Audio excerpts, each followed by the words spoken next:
The irony of it was something Ethan Reyes had stopped noticing somewhere around the third month. Or maybe he had simply decided not to notice it anymore, which is a different thing entirely. The building came alive at 5:14 in the morning, not all at once, but in layers. The first hum of the HVAC system, then the gradual brightening of the overhead fluorescents in the east corridor, then the low mechanical sigh of the elevator waking up 2 floors above. Ethan was already there when it happened, the way he was always already there, pushing his cart around the bend near the B-wing entrance with the unhurried ease of someone who has learned that the quality of a thing matters more than the speed of it. Harlow Aviation Corporation. 12 floors of polished concrete, tempered glass, and aerospace ambition. The lobby alone held a full-scale replica of the company's first turbofan engine mounted on a brushed steel plinth, its blades catching whatever light the morning offered and throwing it in clean, cold angles across the floor. There were framed photographs along the main corridor, test flights, contract signings, military partnerships, a picture of Harold Harlow shaking hands with a senator in 1987, and beneath all of them, every morning, a man in a Navy uniform pushed him up. Ethan Reyes, 43 years old, single father, building custodial supervisor, third shift transitioning to first, the kind of title that sounds like a promotion but mostly means you're the first one in and the last one out. The kind of man this building noticed the way it noticed the water coolers, only when something went wrong. He paused at the junction of the east and main corridors, checked the squeegee attachment on the cart, adjusted it with 2 fingers the way someone might adjust a rifle scope, a reflex, economical and precise, and then kept moving. If this story is already pulling at something in you, hit the like button and subscribe to Quiet Kind, and drop a comment below telling me where in the world you're watching from. He was just a single dad, a janitor in an aviation building. No one saw him coming. Keep watching. The thing about Harlow Aviation that people on the outside didn't always understand was that it wasn't just a company that made aircraft parts or avionics systems. It was a company that had spent 40 years trying to convince the defense establishment that it understood what pilots needed better than pilots did. There's a particular arrogance to that which had filtered down through the building's culture the way temperature filters through concrete, slowly, thoroughly, until it was simply the ambient condition of the place.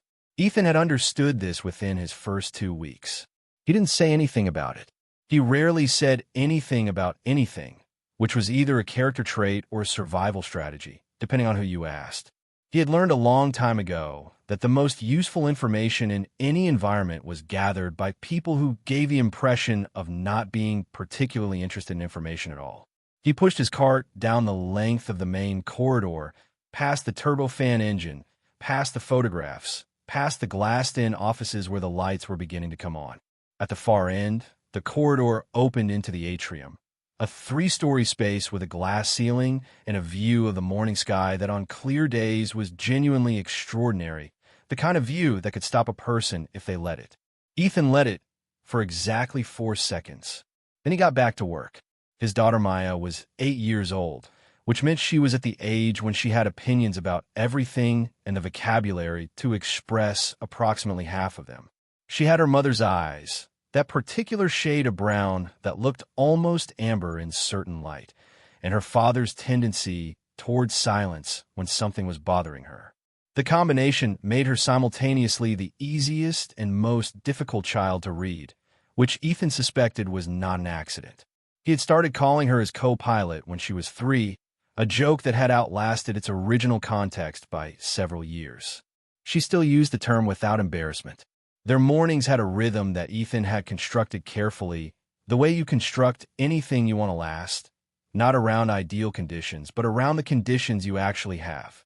He was home by 7:20, which gave him 40 minutes before the school bus. In those 40 minutes, he made breakfast, real breakfast, not the kind that comes from a box. Helped Maya locate whatever item she had misplaced the previous evening, checked her backpack, signed whatever form the school had sent home, and listened to whatever she needed to say before the day pulled her away from him. He had learned that those 40 minutes were the hinge of the day. Everything else rotated around them. Elena had been gone for 4 years. Ovarian cancer, diagnosed 8 months after Maya was born, managed for 3 years with a combination of treatment and her own particular fierce refusal to surrender anything, and then not managed at all. She had died on a Tuesday morning in March with Ethan's hand in both of hers and Maya asleep in the next room. And the world had continued its business with the indifference it reserves for private devastation. He had taken the janitor position 6 months later. The people at his previous job, the consulting firm where he had worked for 2 years, doing technical analysis for aerospace contractors, had been surprised. Some of them had said so. A few had tried to talk him out of it, framing it as a temporary choice, a grief response, something he would reassess once things stabilized. He had thanked them and taken a job anyway. What he had not told them, what he did not tell anyone, was that the position at Harlow Aviation gave him the one thing his previous life, in all its professional ambition and upward-facing trajectory, had never reliably provided. He could leave at 7:05. That was it. That was the whole calculation.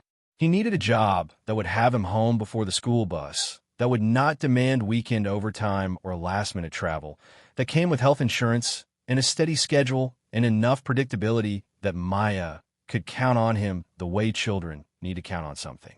The title didn't matter. The pay was modest. The work was honest. Those were the currencies he had decided to value. What no one in the building knew, what no one in his current life knew, because he had not told them, and because it was the kind of thing that doesn't announce itself on a custodial uniform, was what Ethan Reyes had done in the 20 years before he became a father.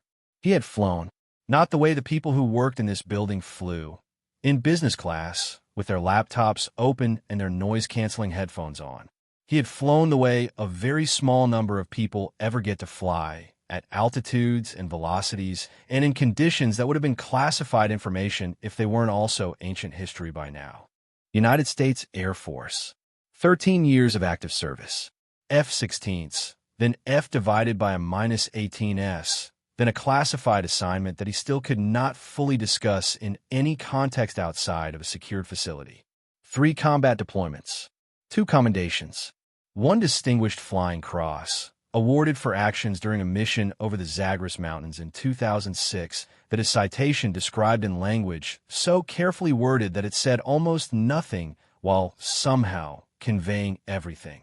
He had left the Air Force in 2014, the year after Elena's diagnosis, because she had asked him to. Not begged, not demanded, simply said, one evening over a dinner neither of them had finished, "I need you here. Maya needs you here." And he had looked at her across the table and understood that there was no version of himself that could argue with that, because the argument would have required him to rank something above them, and there was nothing above them. He had been home ever since. The Distinguished Flying Cross was in a shoebox in the top shelf of his closet, behind a stack of Maya's drawings. He had not looked at it in 2 years. He was not sure when that had happened, the not looking, but he had come to accept it as simply part of the larger rearrangement of his life. Some things you put away not because they don't matter, but because they belong to a different chapter, and you have learned to live in this one. Claire Harlow had not inherited Harlow Aviation so much as she had fought for it, which was the version of the story she preferred, and which was also, in fairness, largely true. Her father, Harold, had built the company from nothing, or from his version of nothing, which was a mechanical engineering degree, a VA loan, and the particular hunger of a man who had come back from Vietnam with something to prove. He had built it over 40 years into a mid-tier defense contractor with a strong avionics division and a reputation for reliability that was worth more in that industry than almost anything else. When he retired, he had named Claire CEO, which had surprised no one who knew her and seemed to surprise everyone who didn't. She had been running the company for 6 years. In that time, she had grown the defense contract division by 31%, restructured the engineering team, and negotiated 2 acquisitions that had been described in the trade press with the kind of careful enthusiasm that means. Everyone thought this was impossible, and she did it anyway. She was 44 years old. She wore her authority the way certain people wear good clothes, not ostentatiously, but as a simple fact of how they move through the world. She was precise in her language and her expectations. She was not, by the account of people who worked for her, unkind in any theatrical way. Her cruelty, when it surfaced, was of a quieter variety, the kind that operates through omission and tone, through the slight raise of an eyebrow that tells a room what it is supposed to think before anyone has said a word. She had walked past Ethan Reyes approximately 40 times in the 6 months he had worked in the building. She had registered him approximately none of those times. This was not, in her mind, negligence. This was the cognitive economy of a woman who ran a 12-floor company with 230 employees and a board presentation in 4 days. The men and women who maintained the building were not in her lane. They were simply there, the way the water coolers were there, the way the elevator was there, functional, necessary, invisible. She had a specific wound, though she would not have called it that. Her father had been the kind of man who operated on the assumption that competence was demonstrated rather than claimed, and he had raised his daughter accordingly. The result was a woman who had spent 20 years proving herself in rooms where she was either underestimated or resented, who had developed a shell of composure so precisely calibrated that most people who worked with her had never seen what was underneath it, and who carried, somewhere beneath all of it, the particular loneliness of a person who has spent so long being impressive that she can no longer quite remember how to simply be. She did not fly, despite running an aviation company. She had tried to learn once, in her 30s, and had found that the loss of control required in those first hours, the surrender to instruction, the admission of not knowing, had been more uncomfortable than she was willing to sustain. She had stopped after 6 lessons and told no one. These things are rarely about the flying. The board presentation had been scheduled for 6 weeks. It was not a routine review. Harlow Aviation was finalizing the terms of a $43 million defense contract, a next-generation avionics integration system for the Air Force's fleet upgrade program, and the board wanted a full briefing before the signing, which was 3 days away. The kind of meeting that, in Ethan's experience of large buildings, changed the temperature of the entire structure for 48 hours beforehand. People walked faster. Voices carried differently. The coffee station on the executive floor ran dry by 9 a.m. General Marcus Webb would be attending. Retired, but still the primary liaison between the Air Force's procurement office and the contract negotiation team. His presence had been confirmed 2 weeks ago, which had elevated the significance of the presentation from important to something considerably beyond that. Ethan had heard the name when it moved through the building.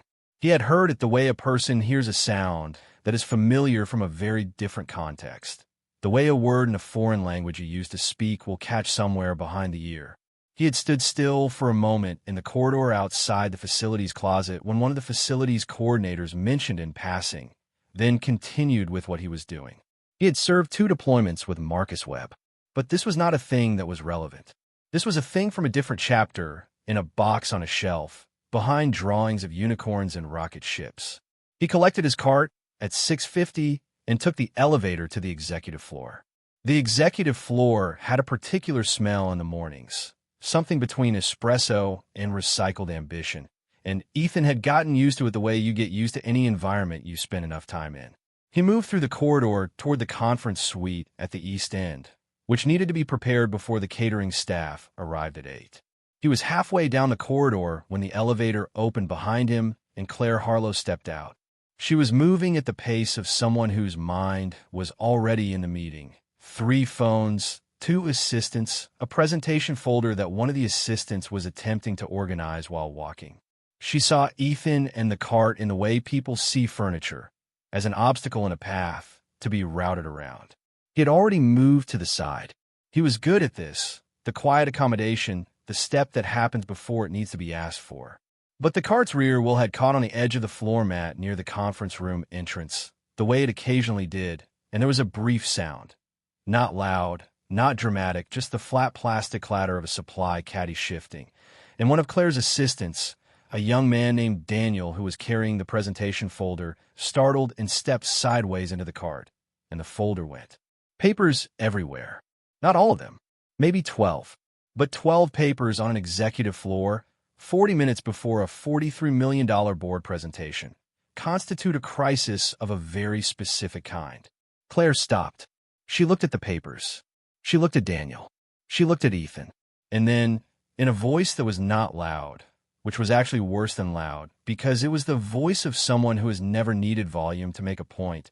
She said, "Is there a reason this cart is in the middle of the corridor?" Ethan looked at her, not defensively, not apologetically. He simply looked at her the way a person looks when they are in the process of deciding whether the question requires an answer.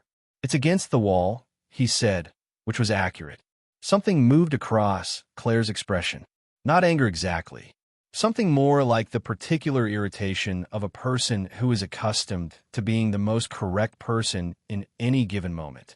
"It's in the corridor," she said. "This is a working floor. Perhaps this section should be handled at a different time." She said it to Ethan, but the volume was for the assistants, and for the two junior executives who had materialized from a nearby office, drawn by the delay. In rooms like this one, audience was the instrument the remark was played on. Ethan began gathering the fallen papers. He did this without being asked, without making it a performance of helpfulness, simply because they were on the floor and gathering them was the logical next action. "I'll finish the corridor after 8, he said. "That would be ideal," Claire said, and there was something in the phrasing, the precision of it, the slight over-enunciation of ideal, that landed the way these things always land when they're intended to. Not as a direct insult, as a temperature. The room had been told what to think. One of the junior executives, a man in his 30s with the look of someone who has spent years calibrating his expressions to match his superiors, let out a short breath that was technically not a laugh. Daniel took the gathered papers from Ethan without meeting his eyes. Claire moved into the conference suite. Ethan watched the door close. He stood in the corridor for a moment, his hands loose at his sides, his face carrying nothing in particular. Not the flush of humiliation, not the tightening that precedes an argument, not the particular performance of dignity that people produce when they want their dignity noticed. He had been in rooms where people died. He had been in conditions where inattention measured itself in seconds and consequences. He had been through things that had no adequate language in civilian life and had not sought language for them. A comment on a hallway cart was not a thing that required a response. He turned the cart toward the service corridor and went to get the floor dry before 8. The board members began arriving at 8:45. Ethan was in the service corridor adjacent to the conference suite, restocking supply cabinets, when he heard the first indication that something was wrong. Not an alarm, not a raised voice. The particular quality of silence that precedes controlled panic, the kind that happens when people who are paid to be composed are losing their composure very quietly. Through the narrow gap of the service door, he could hear fragments. "The display system won't initialize. Try the secondary input. The presentation starts in 11 minutes. He paused. He knew this building's AV systems. Not because it was part of his job. It wasn't. But because 3 months ago he had helped a facilities coordinator troubleshoot a projector issue on the 7th floor and had, in the process, noticed that the conference suite ran on the same integrated display platform that the Air Force had used in their mission briefing systems a decade earlier. A platform he knew the way he knew certain other things. Not from reading about it, but from having used it in conditions where using it correctly was not optional. He pushed the service door open.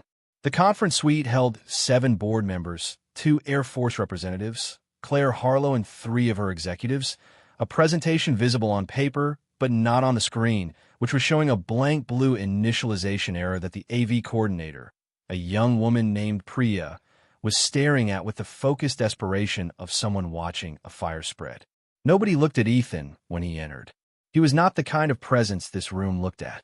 He crossed to the display panel, which was built into a console near the presentation table. He did not ask permission. He crouched, examined the panel, and found what he expected to find: a firmware handshake failure between the input unit and the display controller, the kind that happens when the system is pushed through a cold restart without proper sequencing. He had seen on mission briefing screens before pre-flight. The fix was not complicated if you knew what it was. He reset the input sequence, manually cycled the handshake protocol through the auxiliary port, and held the initialization key for 3 seconds. The screen resolved. The presentation appeared, fully rendered, every slide in place. The board members who had been watching the screen shifted. A collective reorientation, the subtle adjustment of people who have been holding their breath and have just been given permission to exhale. Priya looked at him. Her expression was something between gratitude and confusion. Ethan straightened. He looked at the screen once to confirm it was stable, then turned toward the door. He had almost reached it when the voice came from the doorway, not from inside the room, but from the entrance where someone had just arrived. A man in his early 60s. Military posture that never fully leaves a person's body. A face that had aged in the particular way that years of high-altitude command tends to age a person. Not old, exactly, but weathered in a way that is visibly different from civilian weathering. He was looking at Ethan, and his face was doing something that the faces of people in this building had never done when they looked at Ethan Reyes. It was recognizing him. Ethan. The word came out as a statement, not a question. The voice of a man who does not require confirmation of what he already knows. General Marcus Webb. The room, which had just recovered from one silence, settled into a different kind. Claire Harlow looked from the general to the man in the custodial uniform who had just fixed her presentation screen, and something shifted in her expression, not understanding yet, not fully, but the first edge of something that was going to become understanding. Ethan looked at the general. "Sir," he said, and then, because there was nothing else to say, and because he had spent 20 years learning that brevity is not the same as coldness, "Good to see you." The silence that followed was not the silence of confusion. It was the silence of a room in the process of revising itself. General Marcus Webb crossed the threshold and extended his hand to Ethan with the directness of a man who has never once in his life calibrated a gesture for an audience. Ethan took it. The handshake was brief and complete, the kind between people who have no need to prove anything to each other. 20 years, the general said. Closer to 21, Ethan said. Webb looked at him, a full look, the kind that takes inventory, and whatever he found in it seemed to satisfy something. He nodded once. Then he looked at the screen, the resolved presentation, the room that was now fully operational and waiting. "You fix this?" Firmware handshake. Same issue as the old mission briefing systems. Of course it was. He said it with the particular tone of a man who finds a certain kind of confirmation satisfying. Then he turned to face the room. The board members had not moved. Neither had Claire Harlow, who was standing near the head of the table with an expression that had lost its earlier certainty the way a surface loses color in direct light. Gradually, and then all at once. The general addressed the room with the ease of a man who has never once in his life been uncertain of his authority in any space he entered.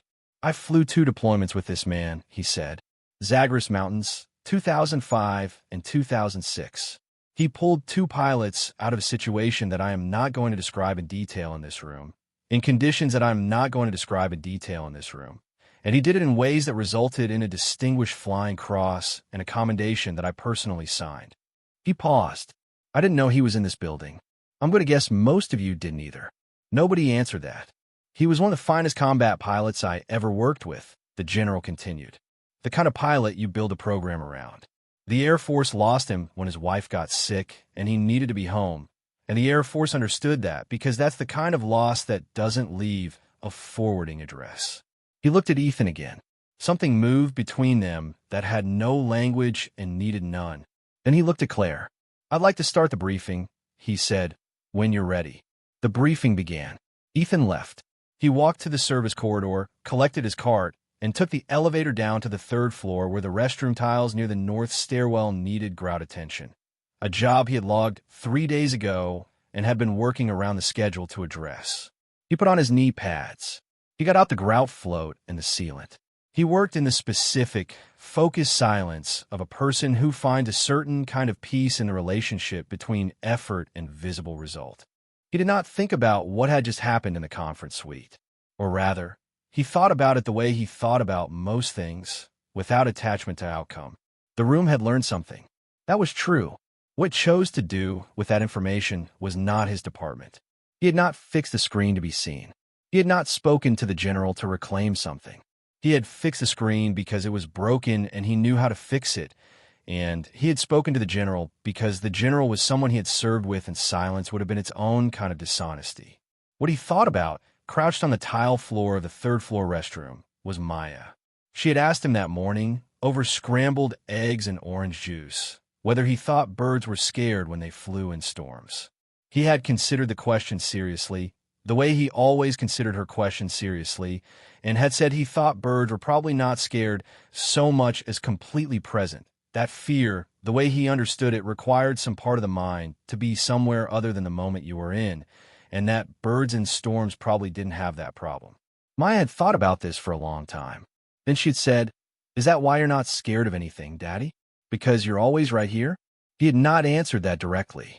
He had kissed the top of her head and told her the bus was in 4 minutes. But he had thought about it in the elevator on the way into the building, and he was thinking about it again now, and the answer he had arrived at was, not always. Not always right here, but more often than he used to be, and more often every year.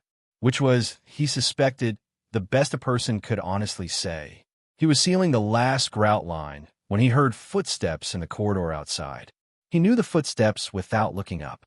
There's a particular quality to the footfall of a person who is used to rooms clearing in front of them, a rhythm of unobstructed purpose, and he had been hearing it on this floor since his first week. He kept working. Claire Harlow appeared in the doorway of the restroom. She stood there for a moment.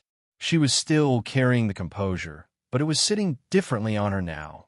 Not the clean, unexamined confidence of the corridor this morning, but something that had been recently tested and was holding, though the testing was visible. "May I come in?" she said, which was, Ethan noted, a different sentence than the one she had spoken to him this morning. "It's a restroom," he said. "You don't need permission." She came in, stood near the door. He continued sealing. "The general asked me if I knew who you were," she said. He didn't answer that. "Before the briefing. He asked me privately." She paused. "I told him I knew you were part of the building maintenance staff." He found that answer. He said it was, she stopped. Chose a different direction.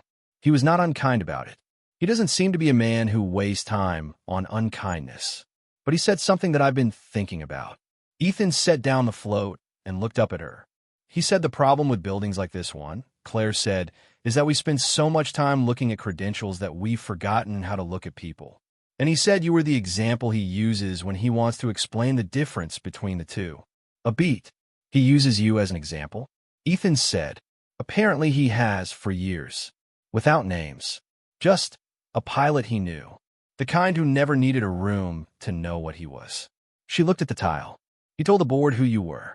Before the presentation started, I want you to know that it was public and that the people in that room now know. She hesitated. I'm not sure if that's something you wanted. It's not something I particularly thought about either way, Ethan said. She looked at him directly, then a real look, not the peripheral processing of someone categorizing an obstacle. This morning, she said, in the corridor. He waited. I said something I wouldn't have said if I had known who you were. Ethan was quiet for a moment. He picked up the grout float, turned it in his hands once, set it down again. That's the part that matters, he said. What you said when you didn't know. It landed the way truth lands when it isn't performed cleanly, without theater, carrying exactly as much weight as it was always going to carry. Claire Harlow said nothing for several seconds. To her credit, she did not scramble to defend or explain. She simply stood there with the remark, the way a person stands in weather. Yes, she said finally. That's what I've been sitting with. I'm not angry, Ethan said.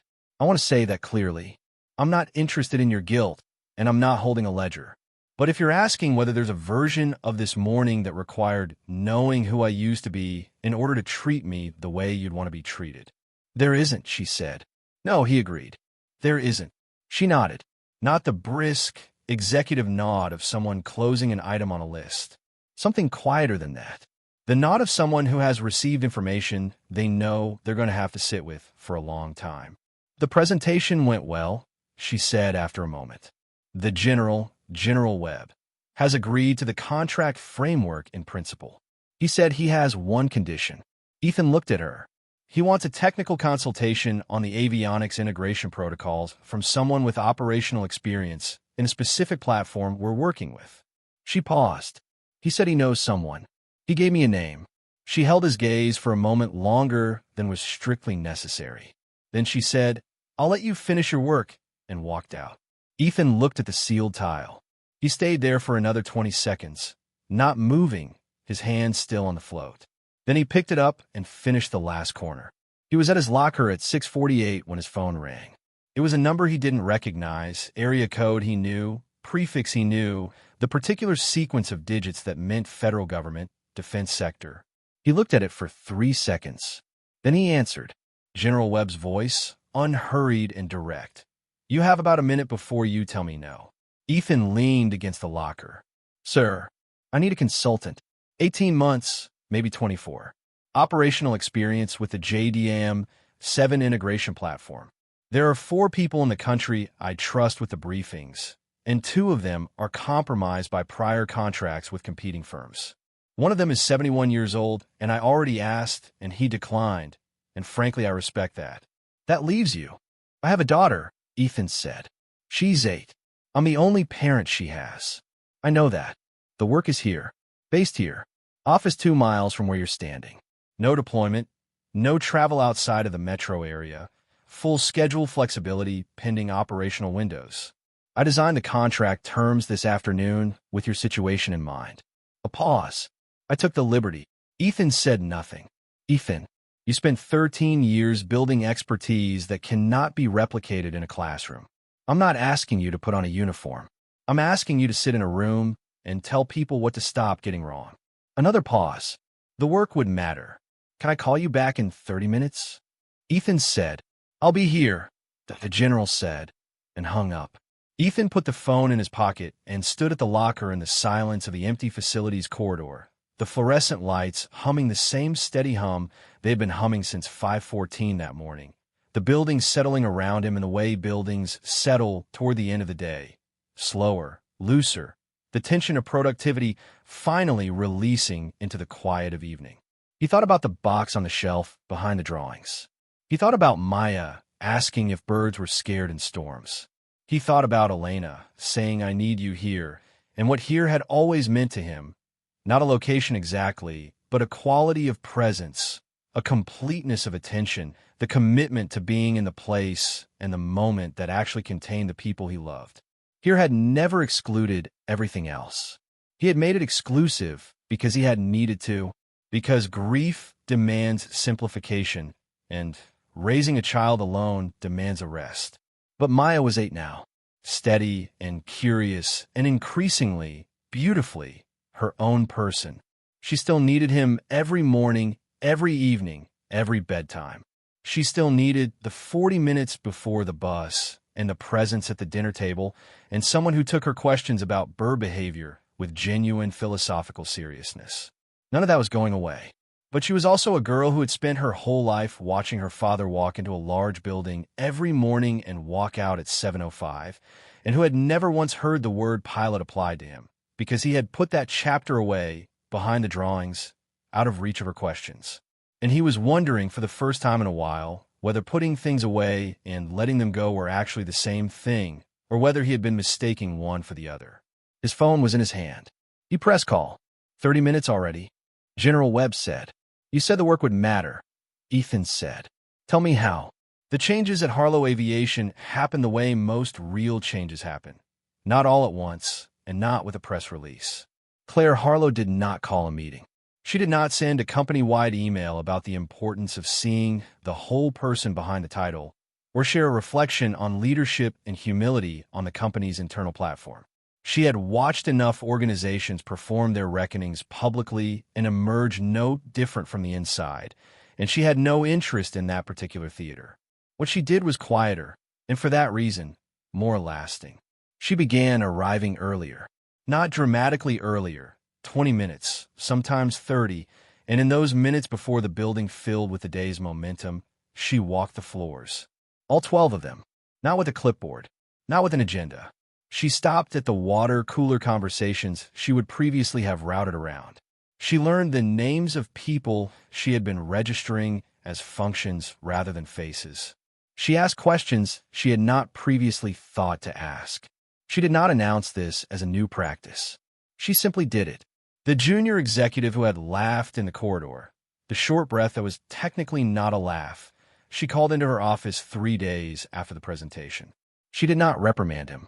She told him, precisely and without drama, what she had observed and what it had told her about the culture she had been building without meaning to. She told him she was holding herself to the same standard. She told him the conversation was private, but the expectation was not. He nodded with the expression of someone who understands they have been seen clearly. She let him keep his job and his dignity. Both mattered. Daniel, the assistant who had taken the gathered papers from Ethan without meeting his eyes, found a note on his desk the following Monday. It contained General Webb's direct contact at the procurement office and 2 sentences in Claire's handwriting. You'll be leading the contract coordination from our side. I trust your judgment. It was the kind of assignment that changes a career given to a young man who had spent 2 years invisible to the person who was now handing it to him. He understood it as what it was, not just a promotion, but an apology in the language of action. These things ripple. They always do, and they always take longer than the dramatic version of the story suggests. But they ripple. Ethan's transition was not dramatic either, which was exactly how he wanted it. He gave proper notice at the facility's position. He thanked the coordinator who had worked alongside him for 6 months, a woman named Bernadette who brought her lunch in the same blue container every day and had covered 2 of his shifts without being asked when Maya had a fever in October. He left the supply cabinets organized. He sealed the remaining grout lines on the 4th floor because he had started them and he was going to finish them. On his last morning, he arrived at 5:14 and pushed the cart down the main corridor one final time, past the turbofan engine, past the photographs, past the executive floor. He paused at the junction of the east and main corridors and looked up at the glass ceiling of the atrium. The sky above, it was the particular gray-blue of very early morning, the color that lasts for approximately 8 minutes before the sunrise changes it into something else. He had watched this sky from cockpits.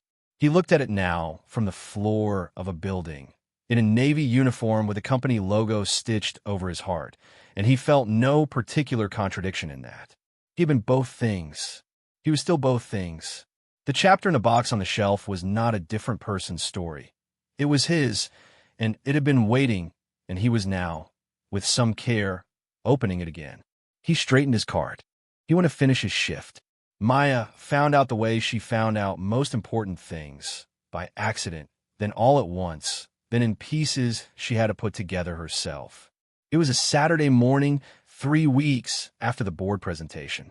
Ethan was making French toast, Maya's standing request for weekends, a negotiation she had won firmly at age 6 and showed no signs of revisiting. When she wandered into the kitchen still in her pajamas, her hair doing the thing it did in the morning that she refused to acknowledge before breakfast. She climbed onto the counter stool and watched him for a while. Then she said, Isaiah at school says his uncle says he used to fly fighter jets.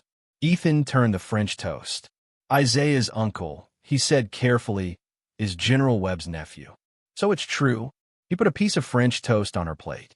Then he turned and leaned against the counter and looked at his daughter, who was looking at him with the specific amber-brown focus she deployed when she had decided she was going to understand something completely.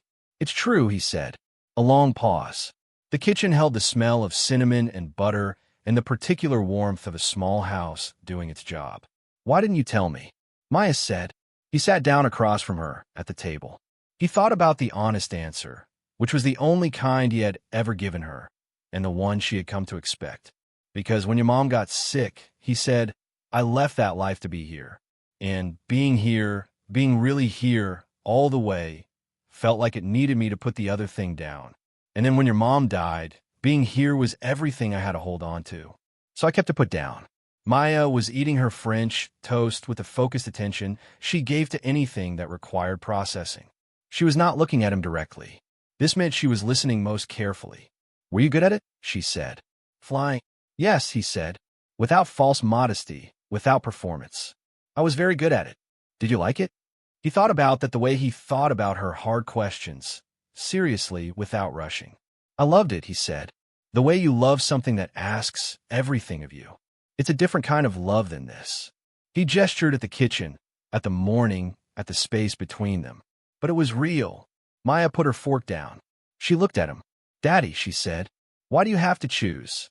He looked at his daughter, 8 years old, her mother's eyes, his tendency toward the question that breaks things open, and felt something shift in the architecture of the last 4 years. Not dramatically, not with a sound, just the quiet settling of something that had been held at tension for too long, finally given permission to rest. "I'm not sure I do anymore," he said. Maya picked her fork back up. "Good," she said, "because I want to see you fly sometime." He laughed. "A real one. The kind that doesn't come often but means everything when it does." "We'll work on that," he said. The consultation contract took Ethan 4 months to grow into, and then he was fully inside it in the way he had been fully inside every hard thing he had ever committed to, completely without reservation, with the particular focus of a man who knows the difference between going through the motions and being genuinely present for the work. The avionics integration system was more complicated than the public-facing documentation suggested. There were 17 points in the JDIM, 7 protocol where operational experience contradicted the engineering assumptions, and Ethan documented each one with the quiet precision of someone who has staked his life on these details and knows exactly what that means. The procurement team, initially skeptical of a consultant who had spent 3 years mopping floors, stopped being skeptical approximately 40 minutes into his first technical briefing. He knew things that were not in the manuals because some things cannot be put in manuals. They live in the hands and eyes and nervous systems of people who have been there, and no amount of simulation fully replicates them. This was his contribution. He did not oversell it. He simply brought it completely every day. General Webb told him once, over coffee in the consultation office, that he had been trying to locate Ethan for 2 years before the coincidence of Harlow Aviation's contract had done it for him. "Why didn't you try harder?" Ethan said, "Because you're the kind of person who disappears when he needs to," the general said, "and I respected that. But I'm glad the building found you first." He said it without irony. Ethan understood it without irony. Claire Harlow and Ethan did not become friends, exactly. What they became was something more specific. 2 people who had encountered each other at the precise moment when one of them was most fully herself and the other was most fully himself, and who had the presence of mind to register what that revealed. She offered him a position, a real one, senior technical advisor, aviation systems integration, a title that reflected what he was actually doing rather than a polite acknowledgement of a temporary arrangement. He accepted it, not because the title mattered, but because the work did. At the meeting where the contract was finalized, Claire said one thing to him that he later repeated to Maya, because Maya asked what the job was about, and this was the best answer he had. She said, he told Maya, that the most expensive mistake a company can make is to confuse the container for what's inside it. Maya considered this. Like when you can't tell a good book by its cover. "Exactly like that," he said. "She sounds smart," Maya said. "She's getting smarter," he said, which was meant as a compliment, and was received as one. Ethan still drives the same car. It is not a statement. It is simply a car that works, maintained with the same attention he brings to anything he is responsible for, driven the same route each morning between home and work, a route that takes him past Maya's school. He slows at the entrance every day, even when she's already inside, the way you slow at a place that matters. He packed away his uniform, the navy one with the company logo, in the same careful way he packs away anything that has served its purpose. He does not look at it with any particular feeling. It did what it was meant to do. It got him home every morning before the bus. The distinguished flying cross is no longer in the shoebox. Maya found it one afternoon while looking for a birthday marker in the top shelf of his closet, and she had held it with the careful reverence children give to objects they recognize as significant before they fully understand why. She had asked if she could put it on the refrigerator next to her drawings. He had said yes without hesitating, because it seemed to him that putting it there was not unlike what he had been trying to do all along. Not to hide it, not to display it, but to let it exist alongside everything else that was true about him. The refrigerator, covered in Maya's art and held together with mismatched magnets, seemed like exactly the right place for it. He is not the same man he was at 5:14 in the morning on the day General Webb walked into a conference room and named him in front of a room that had decided he was furniture. He is more complete. Not more important. He was never unimportant, which is the whole point of the story, but more fully in possession of himself. The chapter he put away did not disappear when he closed it. It was waiting for the moment when he had enough of himself back to open it again without losing the things he had built in the meantime. Maya runs to the car every afternoon with the particular urgency of a child who has something to tell her father and cannot wait for him to come to her. She tells him about her day in the specific, tangential, completely essential way that children narrate experience. Not in order, not with conclusions, just the living texture of what happened. He listens the way he has always listened, all the way, without performing attention, actually there. This is the thing that does not change. This is the thing that was never in a box. On clear mornings, occasionally, he takes a different route to work, one that passes the small municipal airfield at the eastern edge of the city, where the light aircraft move in slow, deliberate circles above the runway, and the air above them opens into that particular shade of pale morning blue. He watches for 4 seconds, the way he watched the atrium sky. Then he drives on. There's a version of this story that ends with a ceremony, with a room full of people applauding, with a camera on the face of someone who has been humbled, and a caption that says, "This is justice." That version exists, and people find it satisfying because it is satisfying, the world rearranging itself into visible clarity. But the real version is quieter than that, and it is more true. A man who carries his dignity quietly will not always be seen. That is simply the condition. The rooms he walks through will not always understand what is in front of them. The people who set the temperature of those rooms with a raised eyebrow and a comment designed to land will not always be corrected. And when they are, they will not always learn from it. But some of them will. And the man who carries himself with steadiness, through the corridor and the grout lines and the early mornings and the 40 minutes before the bus, he does not need the room to understand him in order to remain himself. He is not unseen because the right eyes are not watching. The right eyes are always watching. Sometimes they belong to a general in a doorway. Sometimes they belong to an 8-year-old girl asking if birds are scared in storms. Sometimes they belong to no one but you, in the quiet of a life lived with integrity, which is the only audience that was ever going to matter. Thank you for sitting with this story all the way to the end. The people who stay for the whole story are the ones who understand it. If it moved you, the videos on your screen right now are waiting to do the same. And if you haven't subscribed yet, come home. Quiet Kind has a story for you.